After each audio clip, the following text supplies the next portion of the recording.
I don't know how true that is, but Phumeza Ceshemba is out there proving the world wrong. Phumeza Ceshemba was born and raised in Tanzania. She graduated her Bachelor of Technology in Marketing at Walter Sisulu University. She's married with 2 children. She worked at the banking sector for over a decade until in 2014 she realized that she wanted out of that, and she opened and founded her own company, which is SBK Training Solutions, where she got to start it in 2014, and it is now accredited with 7 seaters nationally. While she was growing with SBK, a year or 2 later, in 2015 actually, she started Afro Waste Group after she identified a gap in the market for recycling of plastic waste. Her passion for waste management grew from observing a working single parent in Mamaki. After 2 years, she reached a developmental Afro Waste Group. She then secured funding from IDZ in 2017, November, which she utilized to start up a manufacturing plant, employing over 31 people, with 15% of a company owned by workers in a workers' trust. Since 2017, Afro Waste has created over 100 indirect jobs and all this is created through waste. In March 2019, her company was launched by the President Cyril Ramaphosa as part of the good deeds, as part of the good green deeds. So let's welcome Mrs. Phumeza and get some words from her. Thank you. Evening. I'm not sure if this game. I'm not sure. Oh, Trev. It's a friend. But today I believe it has actually helped me. When I used to sit here, but I think we didn't now God doesn't stop us. God attack not stop also. But I used to sit there and ask myself, where is it going to take me? And I'm sure you always ask yourself the same question. You know there's no employment. You want to keep on coming back. And you make sure that you get as much education as you can. And today I want to drive you with directions that are different. Be it you want to be employed, be it you want to be an entrepreneur just like me. Today, let me rather introduce you and tell you who is Phumeza. I heard you say Phumeza, and Ceshemba, and just give it out in your names. So guess you want me to mix as much as I can? I will mix as much. Just thank you very much for the introduction. My name is Phumeza Ceshemba. As you have heard, I am married with 2 kids.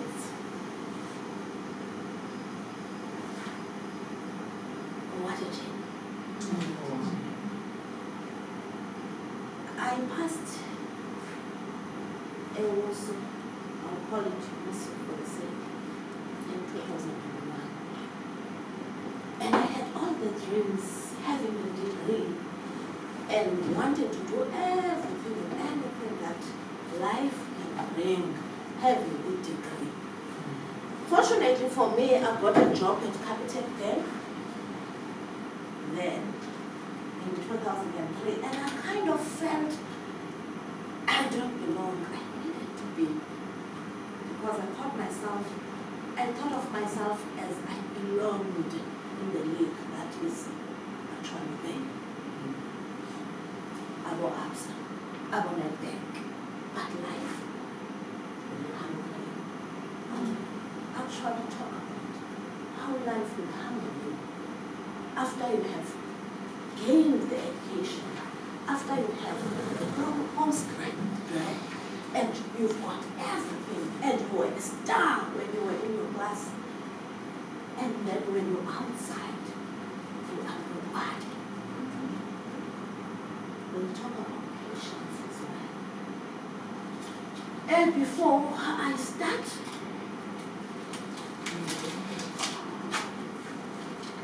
what is this? 50 rands. It's 50 rands. It's money. Money. What is this?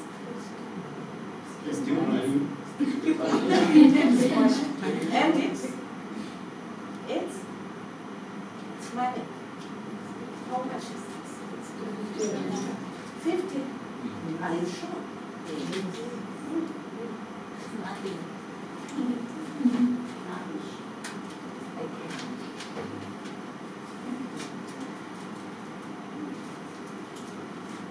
What is it? Oh, okay. Still 50 rands. Some people are adamant it's still 50 rands.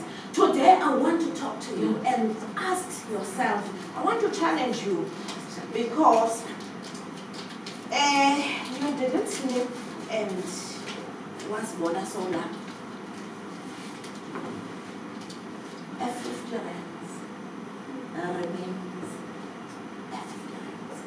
Whether it's raining, whether the sun is shining, whether people are trashing, are treated like trash, whether people will do that. The journey has taught me so much that I have been squashed, I've been treated like debt, I've been treated like a nobody. I am still being treated as nobody. Why? Because I'm nobody. We're going to talk realities. Prof, if there's one thing that I appreciate about this, is the fact that you have actually invited someone who's going to talk reality, not book. I always say, oh, okay, I would have known the accounting if only they brought the statement. Statement said what's market, look at it, debit and credit, it's easy. But it was so difficult for me to grasp the debit and the credit because I didn't know, but in the actual bank statement, how does it work? Even today as a banker, I would see people coming in, having all these bank statements, but they couldn't read the bank statements. Why? Because they've got only theory. Today I am here to actually say the curriculum that we have in South Africa actually requires you to come up with what? Answer. How so? Let me make an example. When you go and to your exam, it's going to ask you, what is the purpose of us drinking water? Does it give us an opportunity to ask ourselves, where does water come from? That's why we are having a dilemma. That's why we are having a crisis of people saying, I need to sit where I am. I need to be comfortable when I am employed because I'm being given a question. But now, what is the difference between me and the next person that was working with me? It's the fact that I asked myself questions. I started by asking, if my mom can do it, why can't I? If waste is a problem, what is it that I can do, not what is available? You understand? I became a sales consultant in 2003. For 5 years I was a consultant. And then I was promoted to being an assistant manager. Because I had big dreams, I told you. When I was at Capitec as an assistant manager, I told myself I belonged in the big bigger brothers, like your absence. I saw an advert saying, we are looking for a consultant. Remember, I already got a promotion within Capitec, but I decided to apply for the position and I got it.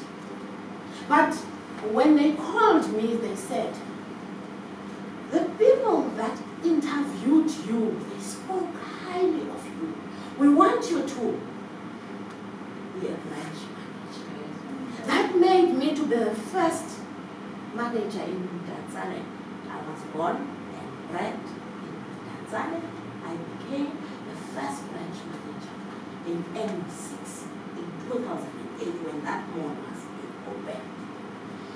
I took the position with both hands, and within 18 months, I was promoted to be a regional sales manager. I was looking after the whole region.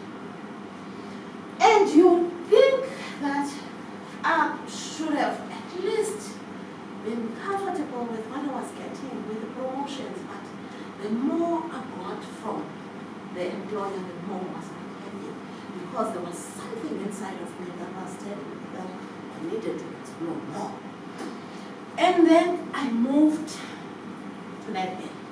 Nedbank, they made me a key account manager for the entire Eastern Cape, starting from PE up until and then Tataya.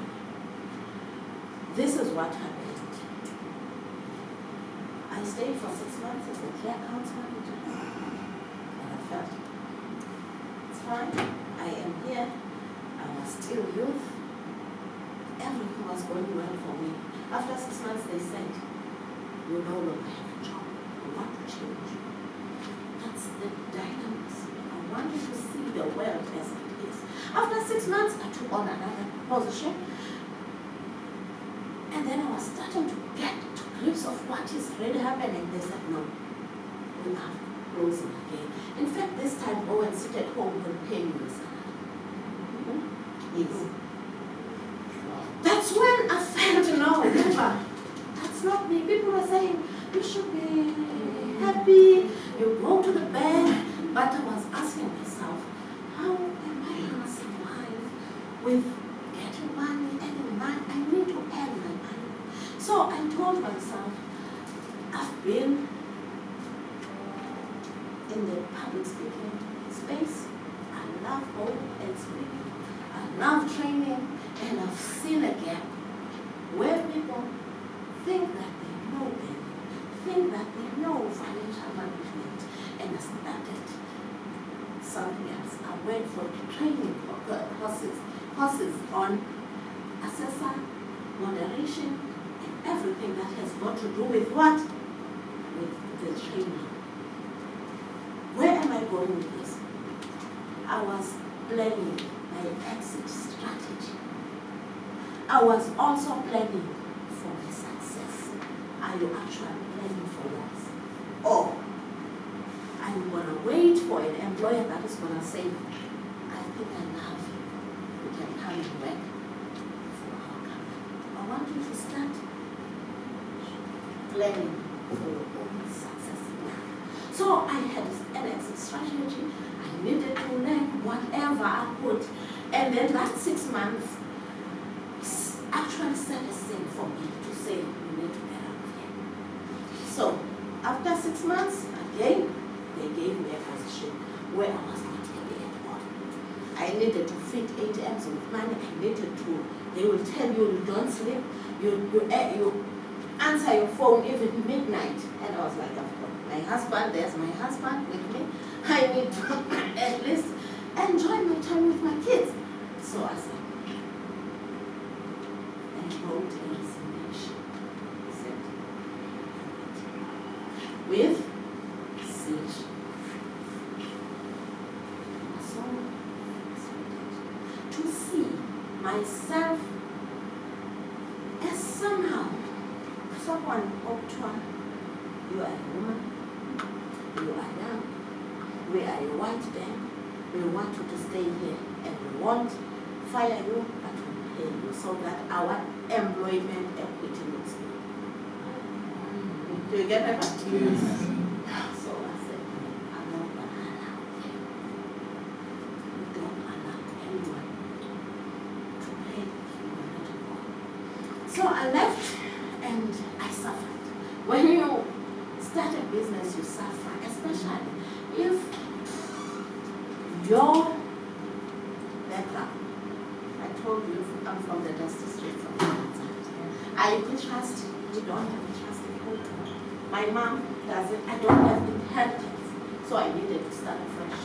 I had 2 kids. I was a school in Espan, and I had my bond, I had my husband. He was making sure that he's paying what he was paying. Does that mean my part of his investment patterns were covered by him? No. It meant I needed to downgrade and think from of a strategy of making sure that we win. So I ventured into training. That's how I got into training, and I loved training. Little did I know that training required one to be athletic. You cannot just train for the sake of training. It took me a year to get my first accreditation. Every time I'll go and ask for the jobs, I will get the jobs. Because they will ask, where's your accreditation? And I would say, no, I'm an assessor. They would say, you are an assessor as an individual. You want an accreditation for a company. So I had to go through all the processes. As of today, as the lady was introducing me, I'm accredited with 7 centers. What does that mean? I've got over 1,000 learners that are accredited under my company. What I do in that company, I make sure graduates are being placed. Departments like of health, education, SMEs mostly, because I prioritize. I don't necessarily like it when I put them in the government institution, because I know they do. They make coffee, they go and buy a maquinya, so I'll try to place them. That's my role. I get a grant from the government and then place them. Prof, when I've got an allocation next year, I will tell you, if you've got graduates, you place those graduates so that they don't sit at home.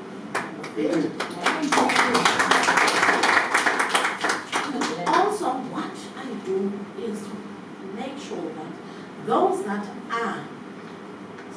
have passed metric and those that haven't passed metric, I take them through leadership.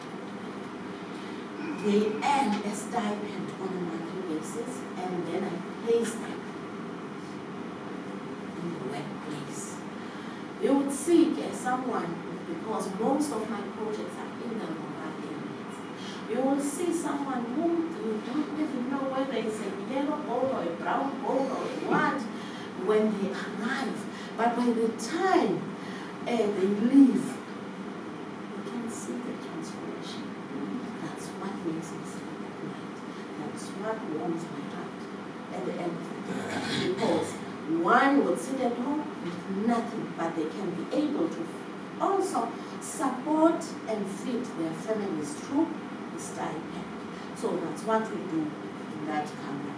Also, we train the employers. As I was busy doing this, what I understood is the fact that this depends on tenants.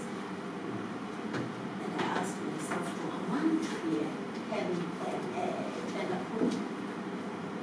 Good people, there's a difference between an entrepreneur and a tenant group. Where, as a graduate like yourselves, someone who is actually educated will go and knock on those doors, and those ladies, whether intense, some they haven't even passed metric, they look down at you and like, what is it? What is it that you want to say? I'm looking at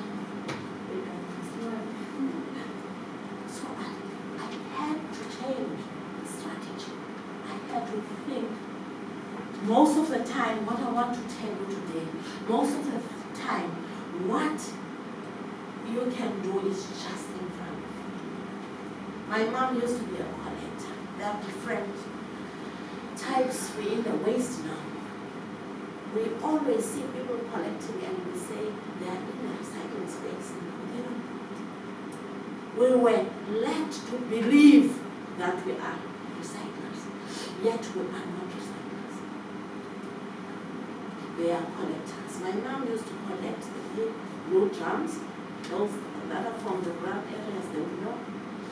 She would collect the big drums, steel ones, and then hire people from the neighbors, from the neighbors, and then cut all the drums and send off to the rural areas for water, for cooking, and whatnot.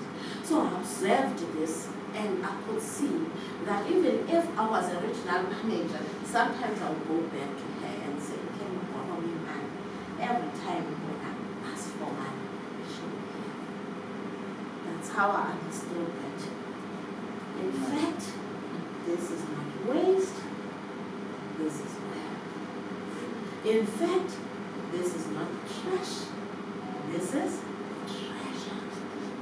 So I said to her, I am frustrated now. I started a business, I wanted to be a businesswoman, but this is not working for me. I need to depend on someone else's mood. If namhlanje they got it all, they will give it to me, the job. If they're not happy, they won't give me the job. So I can't do this. Let's talk waste. Listen to this one. My mom, as she was busy doing this waste thing, she was working with certain people, especially white. This is a white, male-dominated industry. That is the waste industry. So she would share that, you know what, even if I don't have money to stock this particular guy, will actually give me a truck full load of drums. So I said, give me the number of this guy. No, I don't know. You get it. So I phoned this guy. What is the guarantee? No opportunities now. No. You will go and find it. So I went to him and I introduced myself. And then, there and then he said, if you are saying your mom is non-Tana Zopanga, that means you are working. I want to work with you. What does that mean? That is the power of relationship that you build up along the way. Sometimes we chase money and forget about the relationships. If she failed to build such relationships, do you think I would be able to go there and ask for advice? No. One of the things that I would advise you today is to ensure whether you are here as a student, whether you are working with someone, whether you are owning a business, you will forget how much plastic you have converted, but you will never forget the person that you have worked with. You will never forget the person that you started with. So the power of keeping relations is very important, especially in the industry, your business. So the guy said to me, it's easy, you can wash plastic. And I was like, it's easy, I've been washing my old clothes.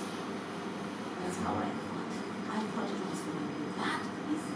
But I did not know that I needed big machines. I mean big machines to wash plastics. What is it that I'm doing? I collect plastic, scrap from landfills. Some I get it from the local companies. Some I get it from the industrial companies that will supply me. I buy material. I don't just take. I wash it. I shred it. Sorry. I spread it so that it's crushed enough for it to be, it's easy for it to be washed thoroughly. And then I produce what we call pellets. These are pellets.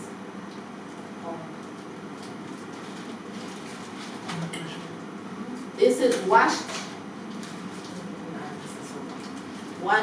These are, we call them flakes. What does that mean? It means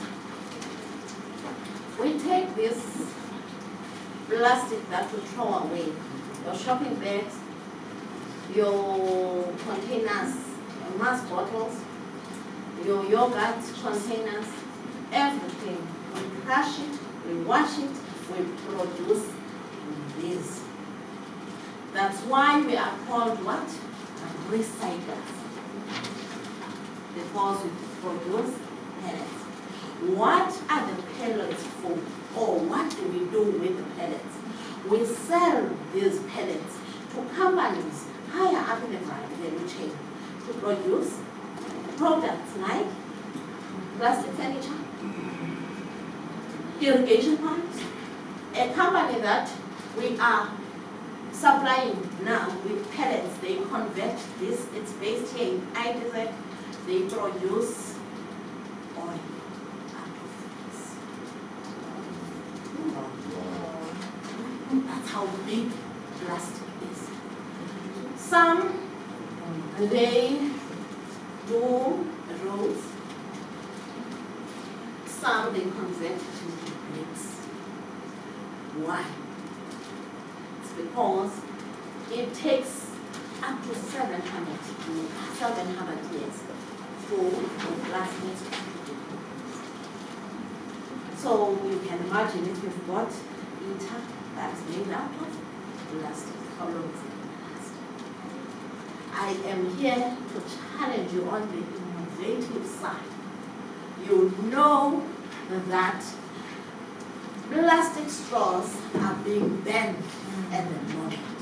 What is it that we are doing in this glass? Can't you design ones for India?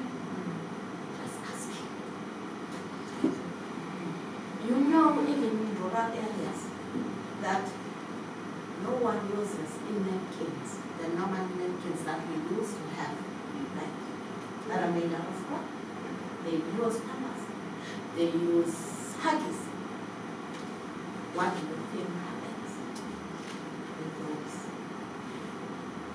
Do you know that you can convert that into energy?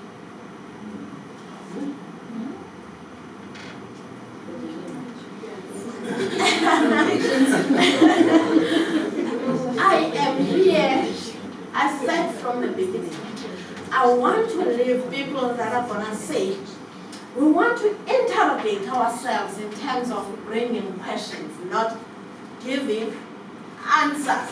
When Prof is giving you a question in the exam paper, you should be asking yourselves more questions because you want to interrogate.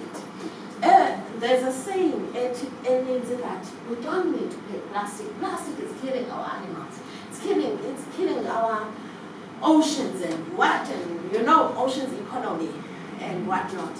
2025, Woolworths is saying to us, we want zero waste. What is it that you are doing about that? I saw in one of the companies, it's an overseas company, that is having a machine that is outside Woolworths. Whenever they come in, they just put in that plastic that they bought last time. They shred it right around there. That is okay.